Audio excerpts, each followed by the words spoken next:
किसान साथियों नमस्कार, राम राम, सत श्री अकाल, आदाब। किसान साथियों, मैं अमित महिला यूट्यूब चैनल के ऊपर आपका हार्दिक स्वागत है, अभिनंदन है। कल हमने आप लोगों के बीच में बातचीत किया कि क्या एनपीके जो हमारा डीकेसी है, माननीय डॉक्टर श्रीमान कृष्ण कुमार चंद्रा जी का नाइट्रोजन फास्फोरस पोटास बैक्टीरिया जो है उसका यूज करने के बाद रासायनिक की आवश्यकता पड़ेगी या नहीं पड़ेगी, तो उस विषय पर हमने विस्तार से आप लोगों के बीच में बातचीत की और उसको बेखूफी से आपने सुना, उस वीडियो को आपने देखा। बहुत बहुत धन्यवाद के पात्र हो। सबसे पहले तो आप लोगों की जो प्रतिक्रियाएं आई, मेरे को विश्वास था इस बात का कि जिन साथियों ने इसको यूज किया है उसको रियल में वास्तव में परिणाम मिला है और वही हुआ। तो मैं आप सभी का बहुत बहुत धन्यवाद करता हूं।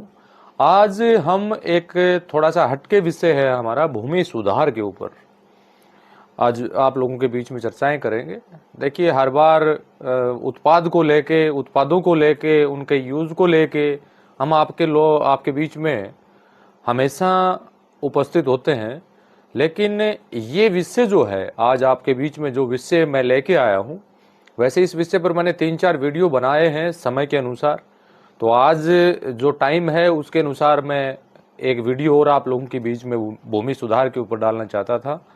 तो आज हम उस विषय पर विस्तार से बातचीत करेंगे। तो वीडियो की शुरुआत करने से पहले मैं आप सभी साथियों से निवेदन करना चाहूँगा, जो साथी हमारे बीच में नए आए हैं वो चैनल को सब्सक्राइब करके बेल आइकन घंटे को दबाने का कष्ट करें, ताकि आने वाले आगे कोई भी वीडियो आपका उसका नोटिफिकेशन आपको प्राप्त हो उसके। और कोई भी वीडियो अगर आपको अच्छा लगता है तो वो अधिक से अधिक फार्मर के बीच में शेयर करने का काम करें।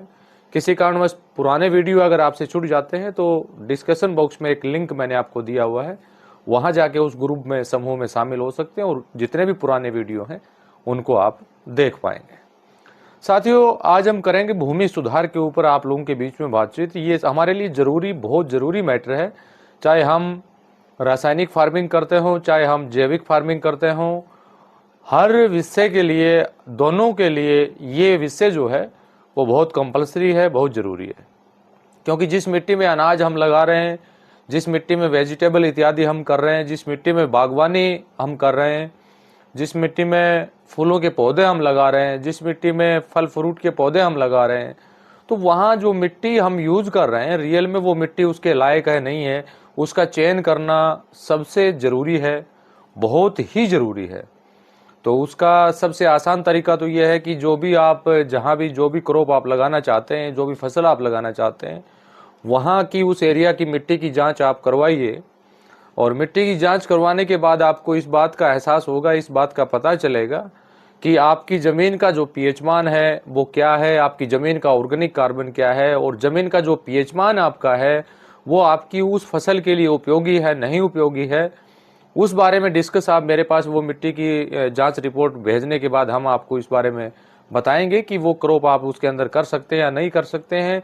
अगर कर सकते हैं तो आपको किन चीज़ों का ध्यान उसमें रखना है, उन सभी विषयों पर हम आप लोगों के बीच में बातचीत करेंगे। हमारी मिट्टी के सबसे जरूरी जो पहलू हैं वो दो ही हैं, मैं तो दो ही मानता हूँ। काफ़ी साथी इस चीज़ को लेके चलते हैं कि उसके अंदर नाइट्रोजन की डेफिशिएंसी है, फास्फोरस की डेफिशिएंसी है, पोटास की है, जिंक की है, सल्फर मैग्नीशियम इत्यादि की डेफिशिएंसी उसके अंदर है। मैं तो ये कहता हूँ कि दो चीज़ें आप अपनी मिट्टी की जो है वो ठीक करने का काम करें, ज़मीन का पीएच मान और ज़मीन का ऑर्गेनिक कार्बन। ये दो चीज़ें अगर आप मेंटेन कर लेंगे तो वो सारी चीज़ें ठीक हो जाएंगी, फिर आगे आपको ज़्यादा दिक्कत का सामना नहीं करना पड़ेगा।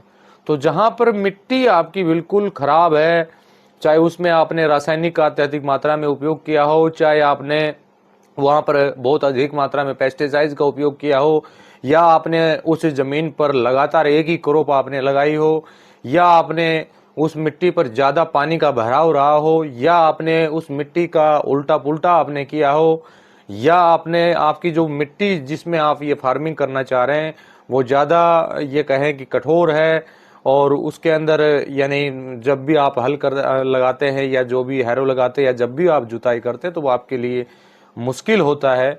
तो उन सारी विषयों को ध्यान में सबसे पहले आपको रखना है, और वो सब कुछ पॉसिबल जो होता है वो मिट्टी जांच के ऊपर होता है। और मिट्टी जांच अपने नज़दीक के किसी भी किसान कृषि केंद्र जो है वो वहाँ फ्री ऑफ कॉस्ट आप करवा सकते हैं।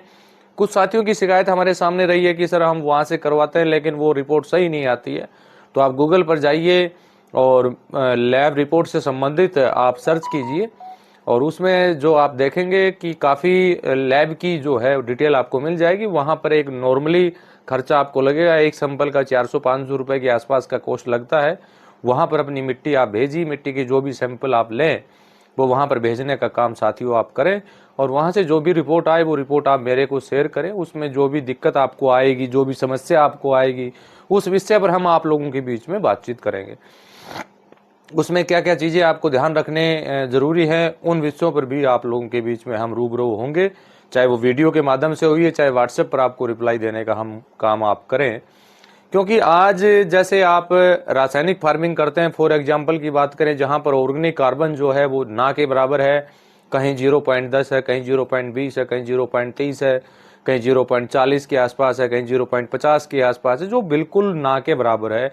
और धीरे धीरे जहां आप ये रासायनिक यूज कर रहे हैं, जहां ये रासायनिक पेस्टिसाइड, रासायनिक उर्वरकों का आप लगातार कंटिन्यू जो उपयोग कर रहे हैं, उससे मिट्टी का दोहन जो आप कर रहे हैं, मिट्टी की उर्वरकता शक्ति को आप खत्म करने का काम जो कर रहे हैं, ये आपके लिए बहुत आने वाले समय में एक भयंकर रूप लेके आएगा। और आप उस समय आपके पास कोई भी रास्ते शायद नहीं बचेंगे कि जिससे कि आप अपनी मिट्टी को ठीक कर पाएं या मिट्टी में सुधार आप कर पाएं।